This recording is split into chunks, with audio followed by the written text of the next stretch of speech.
रामचंद्र भगवान की, बागेश्वर बालाजी की, सन्यासी बाबा की, दादा गुरुजी महाराज की, 1 मार्च से 8 मार्च तक होने वाले महायज्ञ की, कन्या विवाह महोत्सव की, बागेश्वर धाम के इन पगलन की, जो गीले में बरसात में खड़े इन पगलन की भी।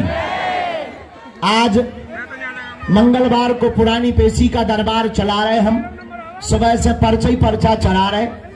क्या बताएं, हम अकेले तो आए, लेकिन आप सबको जो जो पेशी करने आए खड़े हैं, हम अपने आराध्य कलयुग के राजा श्री बागेश्वर बालाजी, जिनके बल के प्रताप से समस्त लोगों का कल्याण होता है, आज तक कोई भी खाली हाथ जिस पावन तीर्थ बागेश्वर धाम की धरती से नहीं गया। ऐसी दिव्य शक्तियों का तीर्थ जहां सन्यासी बाबा के 46,000 सिद्ध विराजमान हैं, ऐसी धरती से आप सबको खूब खूब आशीर्वाद है। सबका मंगल हो जाए, सबकी अर्जी स्वीकार हो जाए, आप सभी पर बालाजी की कृपा हो जावे। और 2 और 3 मार्च को पंडाल में दरबार लगने, आज से कथा प्रारंभ हो रही। अपने अपने राम की श्री युग वक्ता हमारे प्रिय श्री कुमार विश्वास जी आ चुके हैं, तो बस अब वहां कथा होने वाली है शुरू।